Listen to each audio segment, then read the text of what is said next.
Un espacio donde la lucha no se silencia. Y la verdad no está a la venta. No negociable. El programa donde lo que no se oculta es el conocimiento. Y lo que no se negocia es la verdad. Sintonízanos los lunes y viernes a las 5:30 de la tarde. 100.1 FM. Betel te acompaña.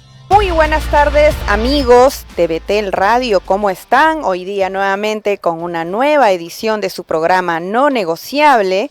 El día de hoy es una fecha muy especial porque estamos cumpliendo 2 meses al aire. Agradecidos con Dios y con la producción y quienes han hecho posible este programa, que sabes que es de análisis jurídico y político sobre temas que a ti te interesan, temas de interés nacional. Y precisamente por ser una fecha especial vamos a estar entrevistando a una persona muy especial. El día de hoy tenemos un invitado de lujo, diría yo. Así que el día de hoy vamos a tratar un tema que es muy importante, pero antes de eso, por favor, quiero presentar como cada tarde, lunes y viernes a las 5:30, nos acompañan nuestros coconductores, al igual que yo, Paola Martínez y Jorge de Lama. Hola amigos, bienvenidos nuevamente a una edición de su programa No Negociable. Hoy estamos viernes 19 de abril. Y como bien ha dicho Isabel, estamos celebrando hoy día los 2 meses al aire que tiene el programa y esperamos que sean muchísimos más. Y estamos muy agradecidos con Betel, con el señor, con la producción y con todos los que hacen posible este programa, incluido ustedes. Hola Paola, ¿cómo estás? Así es, amigos. Estamos hoy día a tal punto que vestidos de gala. Estamos hermosos. Celebrando 2 meses. 2 meses al aire de tu programa No Negociable. Así que convoca, pasa la voz a tus amigos, a tu vecino. Prende la radio, este es el momento que te conectes a tu programa. Así es, y conéctense también, amigos, a los 100.1 FM. Porque el día de hoy va a haber un tema muy importante, pero les recordamos el número a donde pueden comunicarse. Así es, queremos recordar a todos nuestros amigos que pueden enviar sus comentarios, sus preguntas en relación al tema que vamos a abordar el día de hoy, al 947-246-545. Repito, 947-246-545, déjanos tu nombre y desde dónde nos estás escuchando. Queremos saber desde qué parte del Perú nos estás escuchando. Así es, entonces vamos a anunciar desde ya el tema del día de hoy, que seguramente te va a impactar y conéctate si aún no lo haces, porque el tema de hoy tiene que ver mucho con nuestra seguridad, con la seguridad ciudadana, que es un tema que preocupa a todos los peruanos, siempre está punteando entre las primeras preocupaciones que tiene el peruano de a pie. Así que el tema del día es Plan Bukele en el Perú. ¿Será viable o no? Ese tema vamos a estar desarrollando con un invitado muy especial que vamos a anunciar en unos minutos, pero antes de eso vamos con el audio de contexto.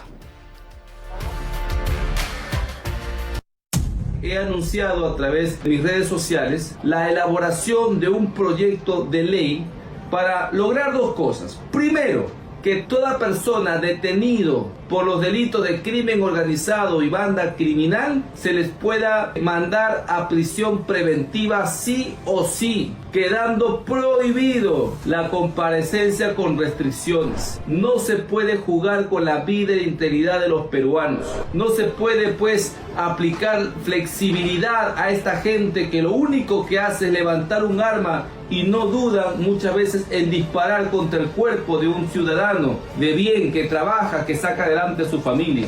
La otra propuesta va en consonancia con lo que ha pedido el presidente del Poder Judicial, y es que juez o fiscal que libera a delincuentes que han sido capturados en flagrancia, ese señor también va a ser merecedor de pena privativa de libertad. Basta ya de tanto garantismo, basta ya de tanta contemplación. Juez que se vuelve cómplice del crimen, fiscal que se vuelve cómplice del crimen, también tiene que irse preso junto con los delincuentes, porque son una comparsa, son aliados de la criminalidad y eso no lo podemos permitir más. Si la Junta Nacional de Justicia no va a hacer su trabajo, entonces nosotros lo haremos bajo estas normas que, si bien es cierto, podrían ser extremas, pero señores, estamos en situaciones extremas y situaciones extremas ameritan decisiones extremas.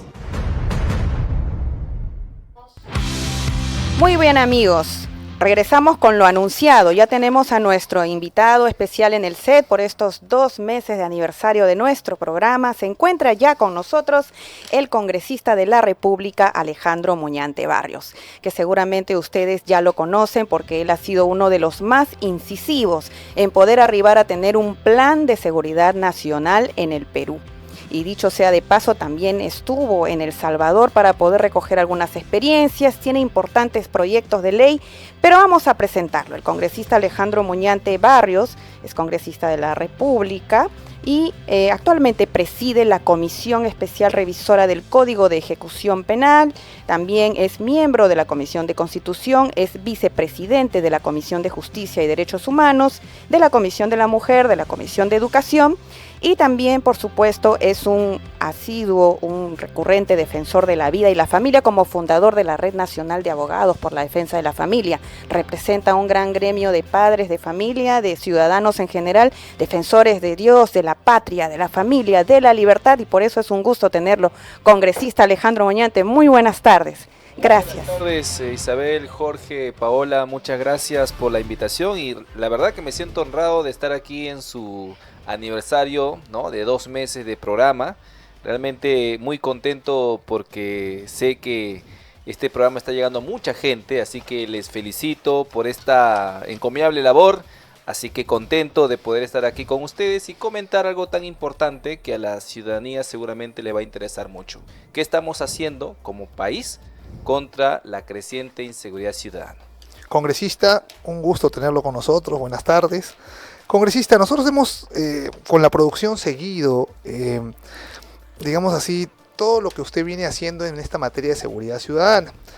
Porque al final de cuentas, según lo que hemos visto en el Bytes, por ejemplo, en el audio, hemos observado que este tema tiene muchísimas aristas. Y sabemos nosotros que usted ha sido el más incisivo sobre el plan de seguridad.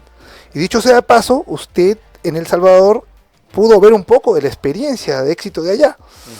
Cuando se habla del plan Bukele, ¿a qué nos referimos? Para que la audiencia nos entienda.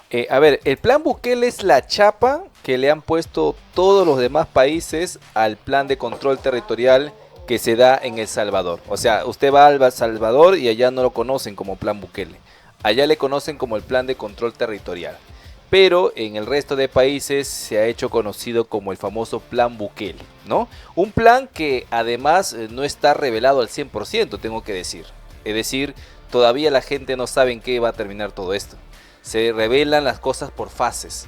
Ahorita, por ejemplo, están en la fase número 5. No se sabe cuántas fases más vendrán.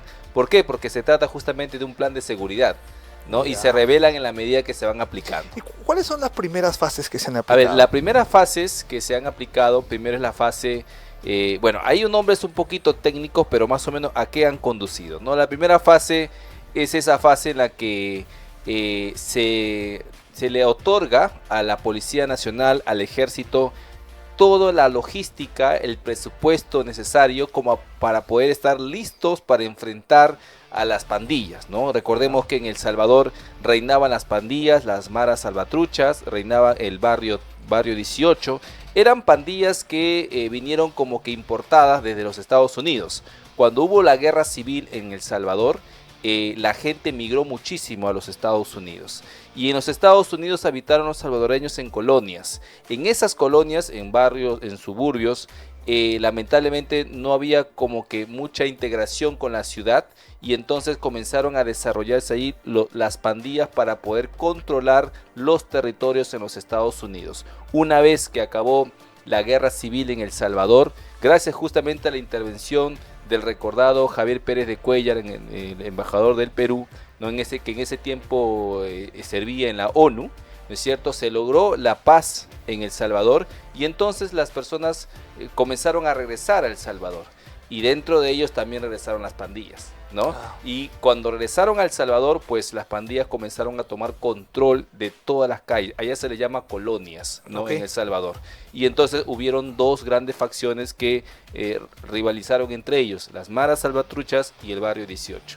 En esa pelea constante por el control territorial es que prácticamente crecieron tanto que hasta tenían el poder de colocar a presidentes, congresistas, etcétera, ¿no? Entonces ya los presidentes tenían que negociar con las pandillas a efectos de llegar a algún tipo de acuerdo, una situación porque no caótica, podían, claro, totalmente no podían caótica. enfrentarlas. Era tanto era el control que, por ejemplo, a las mujeres las mataban si es que llevaban el color distinto al color de sus mujeres. Te podían matar si es que utilizabas la marca de una zapatilla distinto a lo que ellos utilizaban. Incluso, ¿cuál fue la gota que derramó el vaso? Fue el incendio de un bus donde murieron cerca de 30 personas quemadas, ¿no? En un solo día habían asesinado a cerca de 80 personas. Sí. Entonces, eso fue la gota que derramó el vaso. El presidente Bukele dijo, no, esto tiene que parar, y finalmente puso en marcha el famoso Plan Bukele, ¿no? Congresista, muy buenas tardes. Un gusto tenerlo aquí en nuestro programa No Negociable. Congresista, se ha visto en los medios de comunicación cuando se hacen la pregunta en relación al tema de la seguridad ciudadana. Y lamentablemente lo que siempre tenemos como respuesta es que toda la culpa lo tiene el Congreso no está haciendo nada, el Congreso, esos congresistas deberían legislar, deberían preocuparse por el tema de la seguridad, pero realmente es muy poco, digamos, la responsabilidad que se le atribuye al Ejecutivo, cuando ellos son pues encargados del tema de las fronteras, el tema de asignación de presupuesto, el tema de la implementación, por ejemplo, a la Policía Nacional del Perú, ¿no? Entonces queremos, usted que está, digamos, en la cancha, usted que está en el Congreso de la República, queremos, por favor, que usted nos pueda dar cuáles son sus impresiones generales, no generales, para luego ir a lo específico en relación a todo este tema de seguridad, cómo lo viene abordando el Ejecutivo. Sí, justamente, El Salvador es el fiel reflejo de lo que deberíamos hacer en el país y lo que no se está haciendo.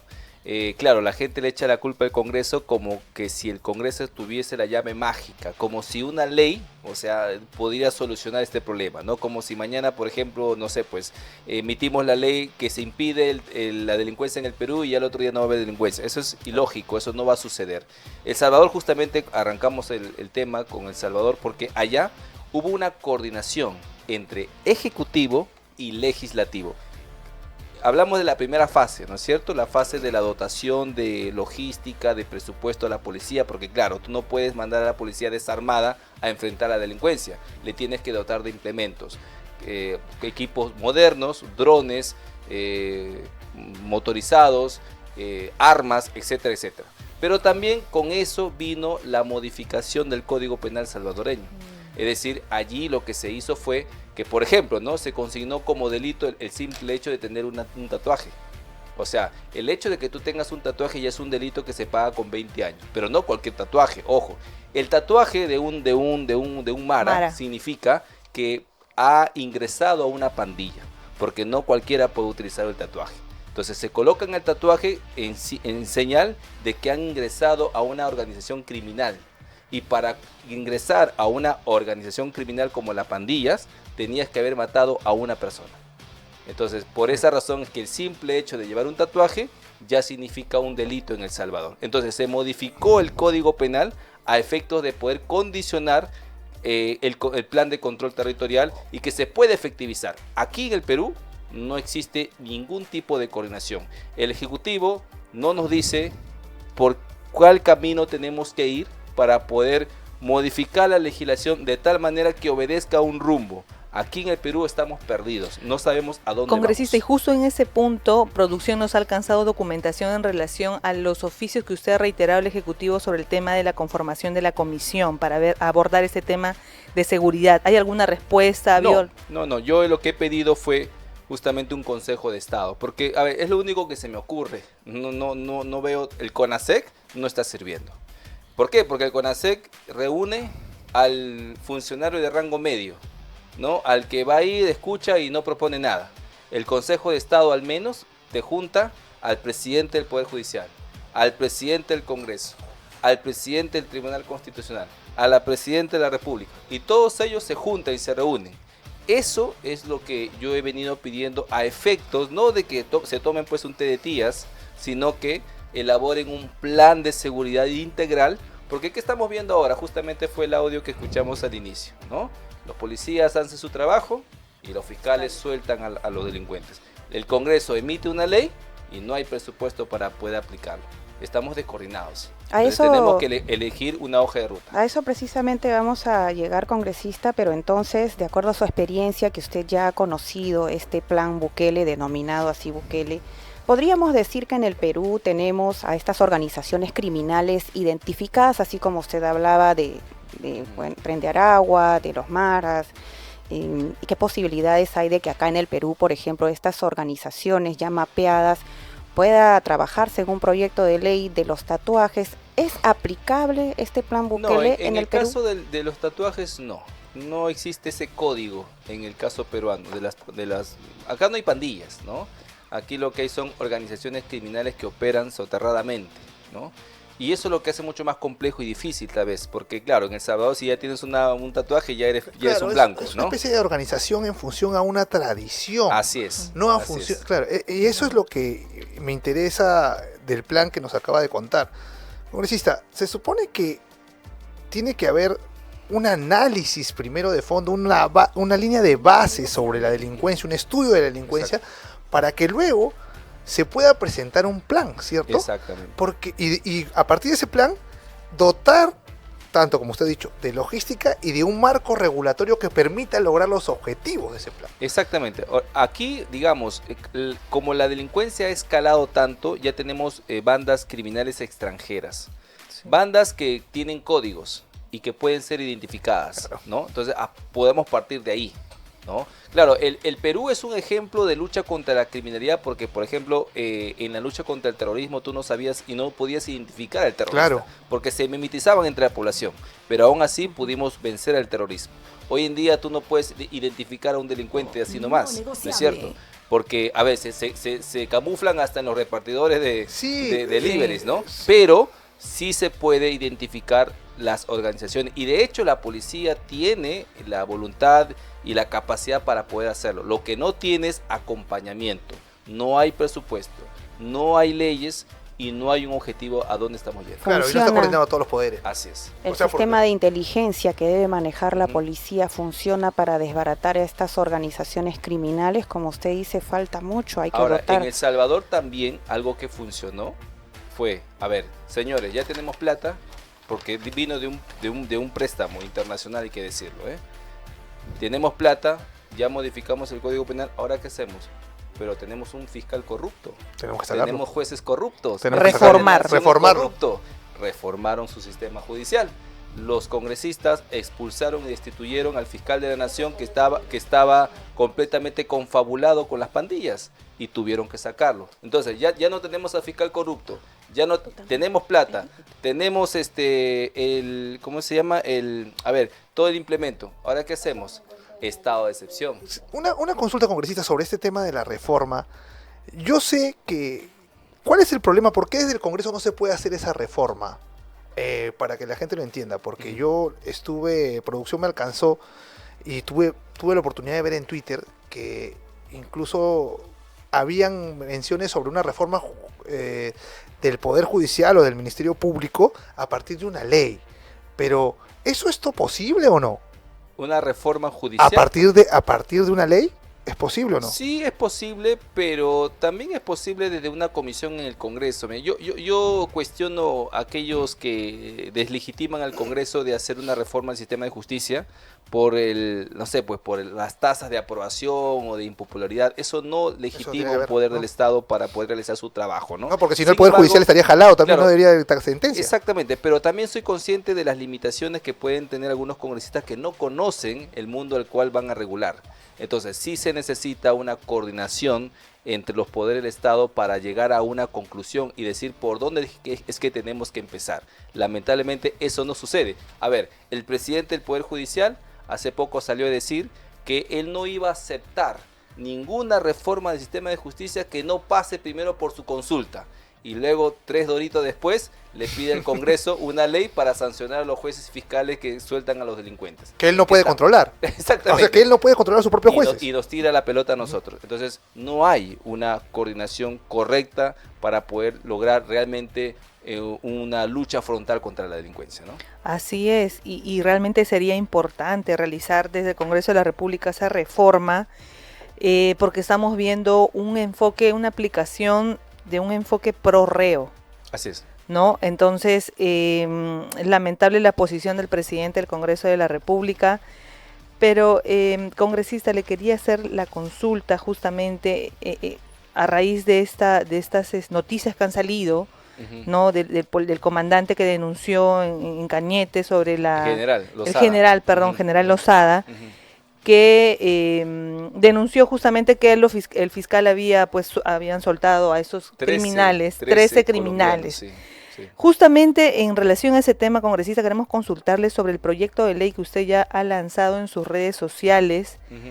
sobre el mandar a la cárcel a los jueces y fiscales que liberen a delincuentes. ¿Nos Sí, puede explicar, mira, por favor? hay un tema acá, ¿no? Si bien es cierto, estamos enfrentando la inseguridad con lo poco que tenemos, la policía no se da abasto, pero hay que reconocer la labor de la policía. Cuando realmente la policía toma un asunto con seriedad, lo hace con bastante eficiencia. Sin embargo, tiene mucha razón el general Lozada en indignarse cuando después de haber capturado a 13 peligrosos delincuentes colombianos, el fiscal los suelta por temas estrictamente formales. Entonces, frente a esa situación tú tienes que hacer algo, ¿no? Tenemos un sistema garantista que lamentablemente quiere pues que encontrarte recién con las manos en la masa para poder juzgarte. Mientras no te encuentren con las cosas en la mano, te suelta o simplemente te sobreseen la causa y no hay sentencia. Entonces, frente a esa situación hay que hacer algo. Situaciones extremas como la que estamos viviendo amerita decisiones extremas. Entonces, lo que estamos proponiendo es que el juez o fiscal, porque en una primera etapa decide el fiscal la puesta en libertad de una persona. El juez decide cuando hay un pedido de prisión preventiva. Entonces, si el juez suelta o el fiscal suelta a un delincuente que fue capturado con las manos en la masa, es decir, en flagrancia, se supone que ya prácticamente el caso está resuelto. Ah. Si ya está capturado en plena acto delictivo o es capturado en un búnker donde hay armas de fuego, donde hay papeles, donde están sus planes, sus atracos, por supuesto que ya prácticamente todo el caso está hecho. Esa situación no se entiende cómo existen jueces y fiscales que lo sueltan.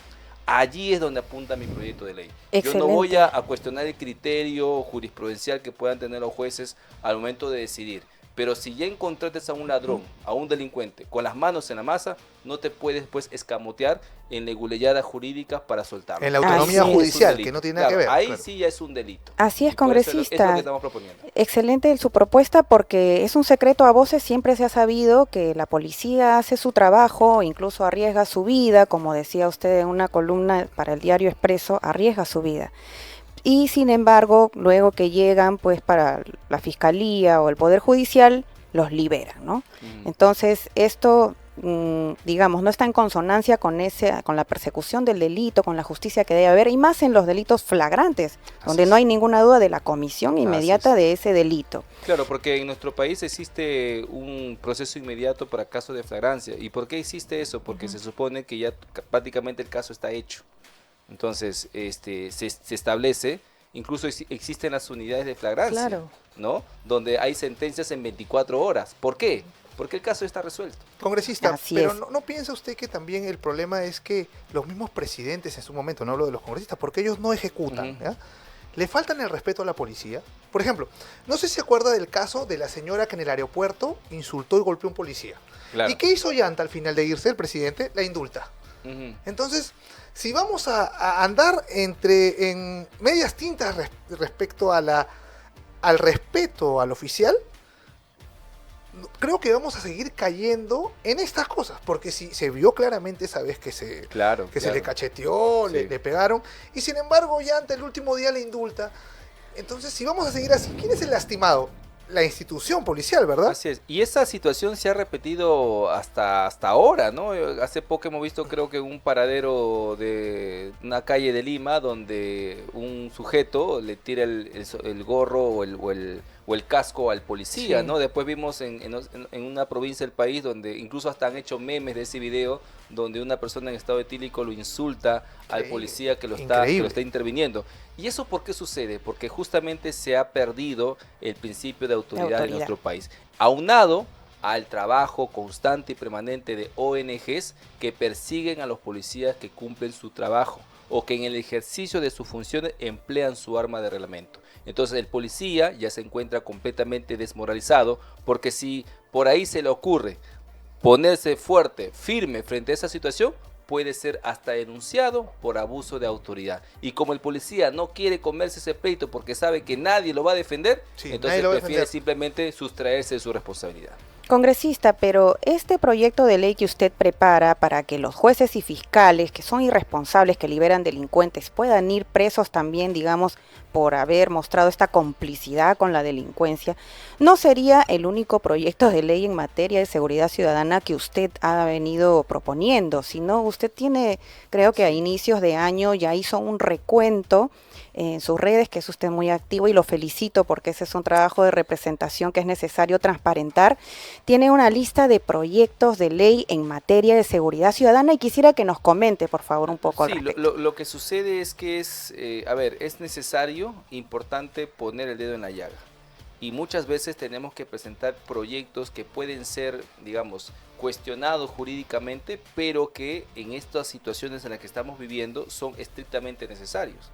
Por ejemplo, uno de los proyectos de ley que todavía estamos nosotros luchando para que se pueda dictaminar y posteriormente aprobar es ese proyecto que establece que los menores de 16 y 17 años puedan ser sentenciados como un adulto cuando cometen delitos graves. O sea, si un menor de 16, 17 años comete sicariato, ¿no? Y que hoy en día estamos viendo bastante de esos casos. Si comete homicidio calificado, si comete violación sexual, si comete el delito de narcotráfico o extorsión, por supuesto que tiene que ser sancionado como un adulto, como ya ocurre en varios países de la región. Es decir, acá no estamos inventando la pólvora. Lastimosamente, los criterios del Poder Judicial en su momento han dicho, no, a estos señores se les trata como angelitos. Se les manda a un centro de reclusión de jóvenes y salen a los 5 años de haber estado o cumplido su pena. Y por eso ya la no se mafia lo puede. elige a él. Claro, eso ya no se puede tolerar en la situación que nos encontramos. Esa legislación tiene que cambiar, pero lamentablemente cuando nosotros proponemos este tipo de proyectos de ley, los primeros que se oponen son las mismas instituciones jurídicas quienes se suponen deben defendernos a nosotros, ¿no? Se ponen del lado de los delincuentes, como bien lo ha apuntado Paola, ¿no? Hay una justicia pro delincuente y no pro víctima. Congresista, hablando de este tema de la conducta pro delincuente, de esta política pro delincuente, yo observo, por ejemplo, que no va a existir un plan real de educación, de seguridad ciudadana, si es que no hay dónde meter a los jueces. Y sin embargo, yo nunca he visto, y si usted me corrige, por favor, le hago la pregunta, al Ministerio de Justicia, al INPE y a ningún ente del estatal pidiendo que por favor que construyamos más penales. No, claro, por supuesto. Mira, hace unas semanas presentamos un proyecto de ley que dio mucho que hablar. O sea, la gente se indignó, los caviares estuvieron pues con la sangre en el ojo. Porque todos lo saben ellos, ¿no? Claro, porque dijimos, oye, ¿por qué no reabrimos el frontón? ¿Y por qué no ampliamos Chayapalca? Y efectivamente fue materia de un proyecto de ley que, como se dice, espantó el gallinero, ¿no? Pero lo hicimos con el único propósito de poder poner sobre la mesa una discusión que se estaba dejando de lado. Claro, todos acá hablamos de políticas contra la inseguridad, pero ¿a dónde metemos a esos delincuentes? Tenemos 50.000 presos de sobrepoblación. O sea, nuestras cárceles, que son 87 en total, abarca solamente para 45.000 reos. Sin embargo, tenemos en estos momentos cerca de 97.000 reos. O sea, hay una sobrepoblación, un hacinamiento de más del 130%. ¿A dónde más lo vamos a meter? Cuando en El Salvador, hablando nuevamente del tema de El Salvador, implementaron el plan de control territorial, también se hicieron esta pregunta: ¿a dónde los vamos a meter? Efectivamente. ¿No? Y lo primero que hicieron fue hacer una gestión para adquirir un préstamo del Banco Internacional y construyeron la cárcel del Secoto, que es una cárcel, una mega cárcel, realmente una mega cárcel, no como la que acá nos quieren vender, ¿no? Donde puede albergar a más de 40.000 presos. Y aparte de eso, el ministro de Justicia nos contó en la Comisión Revisora del Código de Ejecución Penal que hay otra cárcel adicional que está funcionando con inteligencia artificial, que solamente necesita 30 personas para poder custodiarlo. El resto lo hace la inteligencia artificial. Wow. O sea, ese tipo de tecnología, ¿cómo no lo vamos a tener nosotros si tenemos mucho más recursos que El Salvador? Falta voluntad política. Congresista, desde este espacio de no negociable también tenemos un carácter informativo para el ciudadano de a pie. Y usted ha estado mencionando los proyectos de ley que ha venido elaborando en este periodo legislativo y queremos saber también que usted lo pueda nombrar qué número de proyecto de ley, porque queremos informar a todos nuestros amigos que nos están escuchando que pueden participar, ser parte de este proyecto de ley que está haciendo público el congresista a través de la página del Congreso de la República. Ingresan Google, Congreso de la República, proyecto de ley, hacen clic en opiniones ciudadanas y los animamos a cada uno de ustedes a generar esos aportes, a generar el comentario en relación a los proyectos que está mencionando el congresista y que le hemos dado este espacio para que él pueda explicar cada uno de ellos. Así, congresista, por favor, le pedimos cuáles son esos números de los proyectos. Muchísimas gracias. Mira, tenemos el proyecto de ley, bueno, ya tenemos una ley publicada, la 31.787, claro, eso ya es una ley, pero igual lo menciono porque creo que es importante en la lucha contra la criminalidad, dado que antes, por ejemplo, un ladrón, ahora que está de moda el hecho de que se van a bloquear los celulares, ¿no? Cuando un ladrón hurtaba, ¿no? Un celular, una cartera, una mochila que no superaba los 1.025 soles, era considerado una falta, ¿no? Entonces el ladrón iba y recurría constantemente a ese delito porque en las comisarías lo soltaban inmediatamente porque no se trataba de un delito, sino solo de una falta. Nosotros hemos reducido la cuantía de ese monto y ahora a partir de los 495 soles ya es considerado un delito, de tal manera que si un ladrón roba algo que cueste 496 soles ya es considerado un delincuente, ya se le sentencia y por ende puede ser incluso hasta sancionado como reincidente. Eso lo hemos hecho hace poco y yo saludo que el Congreso de la República haya aprobado ya esa norma, pero tenemos otros proyectos, como bien lo ha señalado, el 621-2021, que es la ley de expulsión inmediata para extranjeros sentenciados a pena suspendida. Me parece sumamente importante, esto ya está con dictamen aprobatorio y está a punto de ser aprobado por el Pleno del Congreso. Tenemos el proyecto de ley 6428-2023 que propone la cadena perpetua para asesinos de policías y serenos. Cuando el policía interviene a un delincuente y este es asesinado por este delincuente, ese señor merece la cadena perpetua, ¿no? Esa es la sanción que estamos estipulando en este proyecto de ley. Luego tenemos el 5926-2023, ley que promueve la reconstrucción del penal del Frontón y la ampliación del penal de Chayapalca, que hace un momento estábamos comentando. Tenemos el proyecto de ley 618-2021, que es justamente la ley que elimina la inimputabilidad para menores de 16 y 17 años que cometan delitos graves. Tenemos el proyecto de ley 4293-2022, ley que endurece el delito de motín, porque claro, hoy en día estamos viendo revueltas, estamos viendo protestas que muchas veces son violentas y que muchas de ellas conducen a que las autoridades puedan realizar actos que son propios de sus funciones como aquellas que no son propias de sus funciones. También tenemos el proyecto de ley 6657, ley que amplía el plazo de detención policial de 48 a 72 horas en casos de flagrancia, y por supuesto también un proyecto de ley que ya está con dictamen, que es el 5712-2023, ley que obliga a los ministros a informar ante el Congreso los avances de la lucha contra la trata de personas. A estos proyectos se le va a sumar el proyecto de ley que establece, que elimina la comparecencia y se impone la prisión preventiva sí o sí para aquellos que son capturados por crimen organizado. Es decir, se acabó las comparecencias. Este proyecto va a ser presentado la próxima semana, Dios mediante, y lo daremos a conocer, por supuesto, a través de nuestras redes sociales, así como el proyecto de ley que justamente hace un momento comentábamos, que es para castigar con pena de cárcel a los jueces y fiscales que liberan a delincuentes capturados en flagrancia. Muy bien, congresista, un excelente recuento de propuestas legislativas que esperamos que tengan asidero en el Pleno del Congreso de la República, porque van a ser muy importantes, van a impactar en la mejoría del ciudadano, en el desarrollo de nuestro país. Queremos, amigos, que nos sigan escribiendo al WhatsApp 947-246-545. Continuamos con el congresista Alejandro Muñante y vamos a retornar después de una breve pausa. Amigos, regresamos en tu programa No Negociable esta tarde hablando de la seguridad ciudadana. La pregunta que hemos lanzado es: Plan Bukele en el Perú, ¿es viable o no? Y ya producción nos ha alcanzado reportes de sintonía, realmente hay gente conectada, escuchando todas las propuestas legislativas y el acontecer respecto a la seguridad ciudadana. Y efectivamente, hace algún tiempo el mismo presidente de El Salvador lanzó este tuit, ¿no? Donde él decía si se aplicaría o no el plan Bukele en el Perú, y más del 90% respondió que sí, que querían un plan Bukele. Sin embargo, sabemos que la realidad del Perú no es la misma que la de El Salvador, y otro dato que nos ha dado el congresista Muñante, además, es que no es que el plan se va a revelar, porque se supone que conforme va avanzando, también es algo que debe estar en reserva por seguridad nacional, por un tema de inteligencia.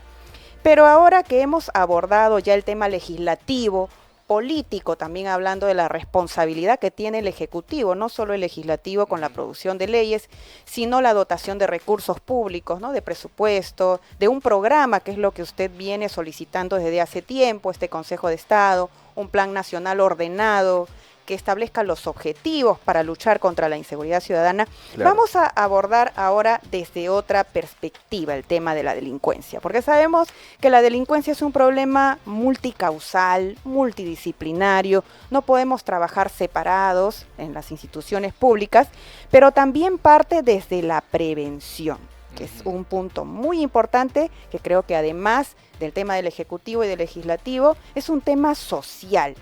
Y usted, que es un gran defensor de la vida, de la familia, de la patria, de la libertad, tal vez nos pueda contar un poco acerca de esto. ¿Qué se puede hacer, congresista, para poder prevenir la delincuencia? Y no solamente cargarle al Estado el sistema punitivo y demás, sino qué podemos hacer como sociedad, como comunidad, como Estado. Sí, claro. Gracias por la pregunta, y efectivamente es un problema multicausal y por ende su solución es también interinstitucional, ¿no?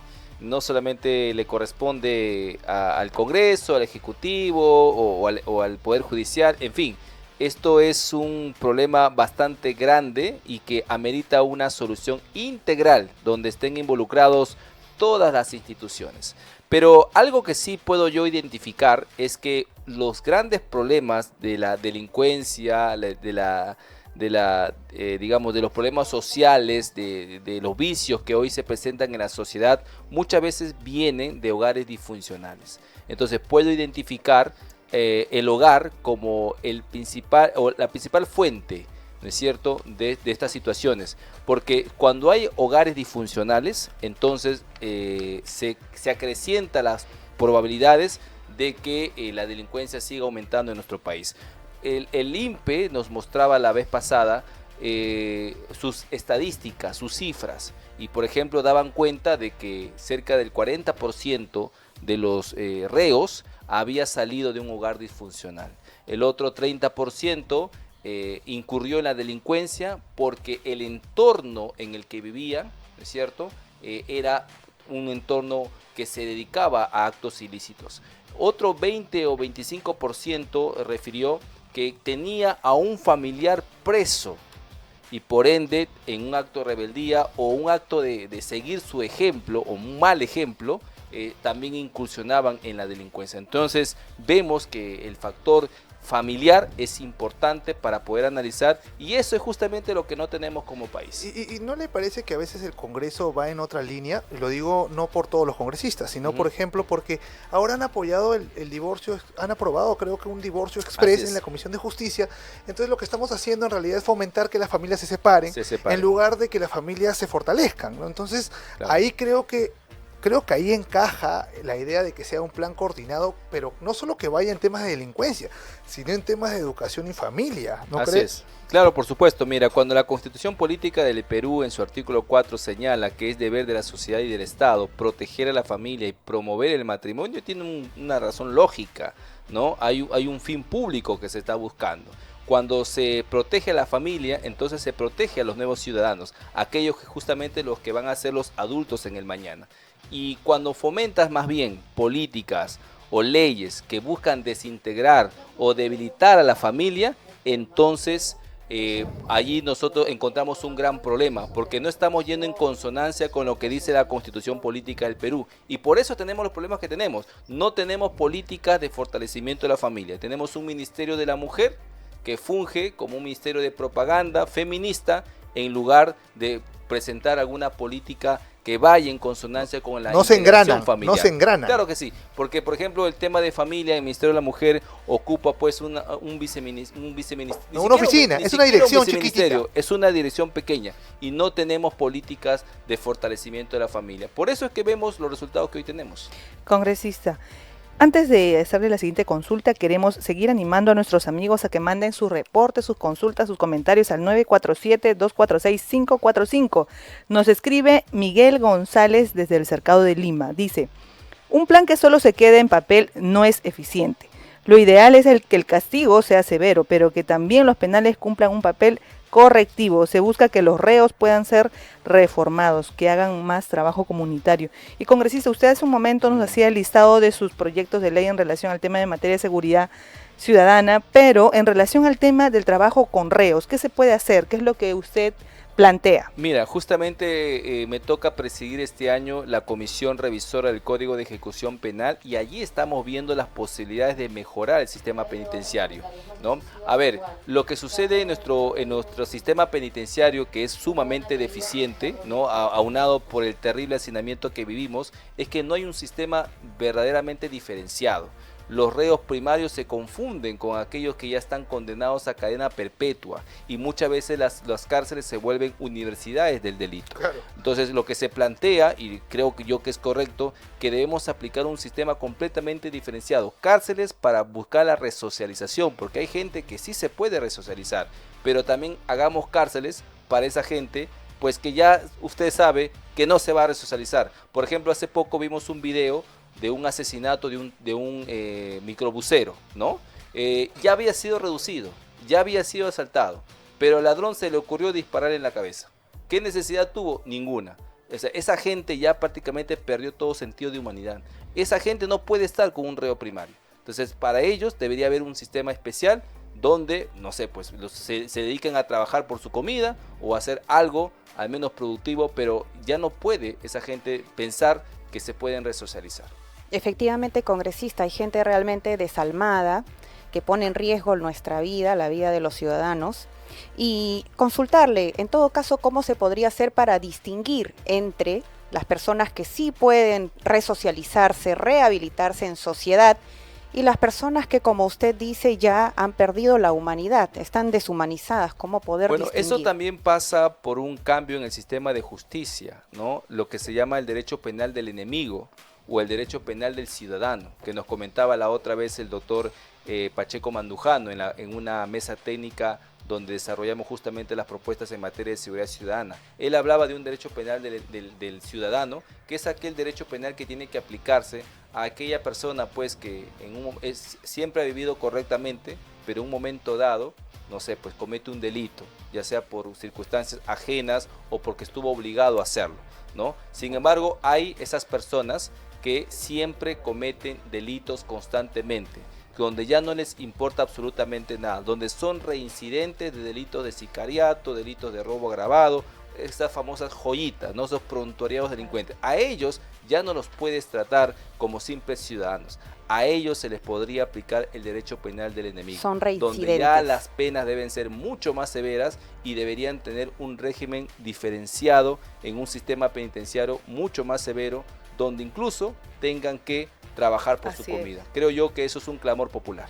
Congresista, ¿por qué cree usted que, porque hemos tenido la oportunidad de revisar sus proyectos y también cómo ha transitado cada uno de ellos, ¿por qué cree usted que el Minjus, el Ministerio Público, el Ministerio de la Mujer, siempre se oponen, porque eso es lo que hemos estado revisando, siempre envían, en su mayoría de veces envían opiniones negativas cuando los congresistas quieren o se animan a intervenir y modificar las normas para endurecerlas para los delincuentes? ¿Por qué cree usted que el Minjus siempre envían comentarios negativos? Siempre... Sí, claro. O sea, son como perros del hortelano, pues no comen ni dejan comer, ¿no? O sea, ellos se quejan al igual que todo el mundo de la situación que vivimos, pero no presentan ningún tipo de solución. Es más, le cargan al ciudadano la responsabilidad de una política, de una deficiente política penitenciaria, por ejemplo, ¿no? Cuando queremos nosotros aplicar las penas de sanciones severas para adolescentes mayores de 16 y 17 años, ¿qué nos dicen? No hay cárceles. Claro, Entonces, como pero no no hay piden cárceles, cárceles. claro, como no hay cárceles, a esta gente se le tiene que dejar libre. Entonces la pregunta es, o sea, ¿los ciudadanos tienen que pagar los platos rotos de una deficiente política en materia de seguridad ciudadana? Eso es lo que nos están diciendo. Claro, o nos Nosotros dicen, cargamos con no eso. sobrecriminalicemos a la sociedad porque esto es un tema que, y eso me lo dijeron a mí en el INPE, Claro. este es un tema que ya lo desarrolló Michel Foucault. Sí. Michel Foucault se convirtió en un experto en seguridad ciudadana y nos dicen, no hay que hacer más penales porque esto sobrecriminaliza. Ujú. Y la pregunta es, entonces, ¿dónde los meto? Porque ya están hacinados. Y lo otro es, entonces proponga algo, porque yo no veo, no he visto, no sé, usted me corregirá porque usted está en la cancha, que hayan llegado ellos con una propuesta en la mano, sino que siempre se basa esto en, oye, ¿sabes qué? Dame facultades y yo veo. Y con las facultades que han dado hace poco, lo que han propuesto es más que todo reducir el hacinamiento Así es. liberando personas. Así es. Esa es la política, ¿no? En lugar de presentar una propuesta integral, ¿no? Que proteja al ciudadano, que haga que el ciudadano se sienta más seguro, lo que están haciendo más bien ir al sentido contrario. Están proponiendo decretos legislativos que más bien liberan delincuentes, ¿no? Ahora ya no va a ser necesario reducir a un delincuente en una cárcel si es que su pena no supera los 10 años, ¿no? O simplemente le están dando beneficios penitenciarios a gente que tiene una condena de hasta 12 años. Pueden salir libres ahora con los famosos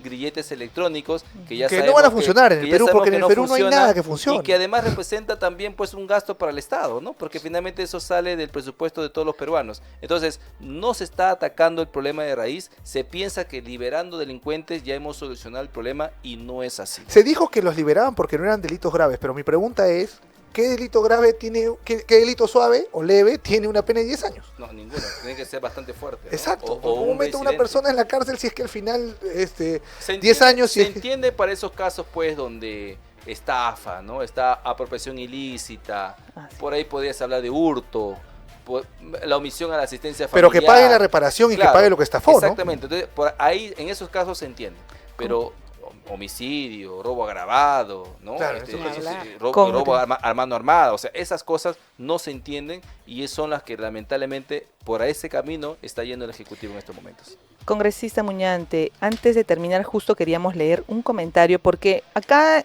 nos caracterizamos, Betel Radio se caracteriza de que es pues una emisora transparente, objetiva, abierta a todos los comentarios y es necesario mencionarlo porque ya que estamos convocando a mencionar los comentarios y también que sea la oportunidad tal vez que el congresista no pueda hacer también una aclaración en relación a estos comentarios que nos llegan. Por ejemplo, María Dávalos, a quien saludamos también desde Villa María del Triunfo, que saluda que se pueda realizar un plan Bukele en el Perú, señala de que los congresistas, ¿no? Una vez dice en el poder, se olvidan de lo que prometen y solo entran a volverse ricos a costillas del pueblo. Tal vez, congresista, usted podría hacer una aclaración para nuestra oidora María Dávalos.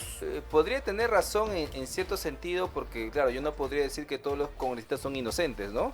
Pero colocar a todos en un mismo saco, ahí está el gran problema, porque podemos pecar de estar haciendo un juicio completamente equivocado. La Biblia nos manda que nuestro juicio sea por sus frutos los conoceréis, y los frutos los da cada persona de manera individual. Entonces, habría que analizar a qué congresista se está refiriendo, porque claro, yo también como congresista debo decir que no todos se ponen la camiseta del Perú, y eso sucede en todas partes y en todo tiempo. Entonces, aquí hay que juzgar a cada uno según sus obras, ¿no? Y creo yo que los congresistas tienen la obligación de honrar el voto que los ha llevado a ese cargo. Y si usted prometió como congresista luchar contra la inseguridad ciudadana, defender la vida, defender la familia, defender la libertad, pues en ese camino uno tiene que continuar. Y creo yo que hasta este momento hemos podido luchar por esas cosas que hemos decidido aprobar desde un primer momento. Entonces, efectivamente hay muchas cosas por hacer.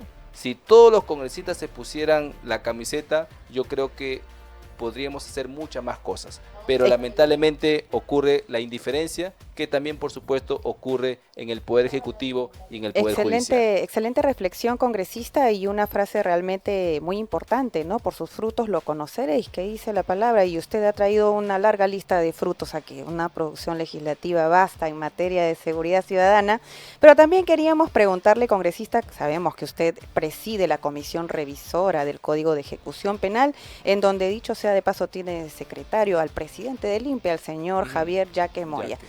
¿Cuáles son los resultados o la proyección que usted espera alcanzar con esta comisión? Mira, hasta este momento ya está entrando su segundo año esta comisión. En el primer año la presidió el congresista Américo Gonza, ahora me está tocando a mí presidirla, y yo espero que a fin de año podamos presentar ante el Congreso un anteproyecto del nuevo Código de Ejecución Penal, donde podamos estipular esto que estábamos comentando hace un rato, ¿no? El sistema o el trato diferenciado entre reos en nuestro país, y poder también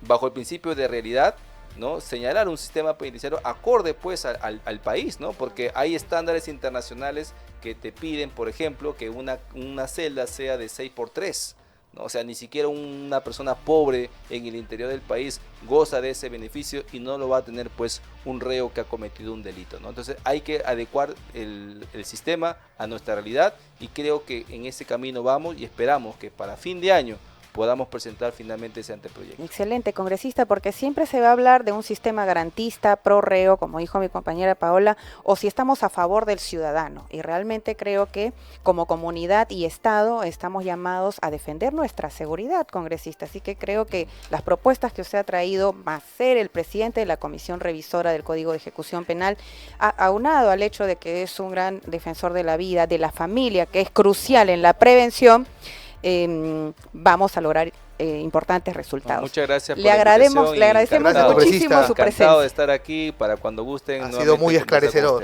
Gracias. Así es, muchas gracias, congresistas. Hasta una nueva oportunidad. Así es. Nos quedamos, amigos. Así es, y sigue celebrando con nosotros este segundo aniversario de mes en tu programa No negociable. Chao, chao. Chao, Vamos, chao. Síguenos en nuestras redes. Hemos presentado No Negociable. Sintonízanos los lunes y viernes a las 5:30 de la tarde. Solo por Betel te acompaña. 100.1 FM.